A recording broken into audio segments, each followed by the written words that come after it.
Assalamualaikum mga brothers and sisters ko sa Islam. Ako si Naif at nandito ako ngayon sa Makati kung saan madalas akong pumupunta tuwing Jumu'ah Friday. Madali lang itong hanapin. Nasa likod lang ito ng Makati Medical Center. At ang kalyeng ito ang patungo sa Masjid at Taqwa ng Indonesia Embassy.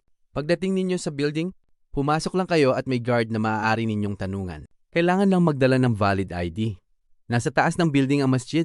Sa loob nito, makikita ninyo ang iba't ibang lahi ng mga Muslim na pumupunta rito upang magsagawa ng sala tuwing Jumu'ah. Napakaganda rin ang loob ng masjid at maraming dumadayo rito para magdasal. Lahat ng Muslims ay malugod na tinatanggap tuwing Friday Jumu'ah.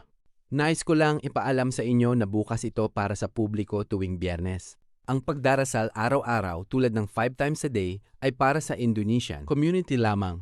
Ngunit tuwing Friday Jumu'ah ay bukas ito sa mga Muslim na nais magdasal dito.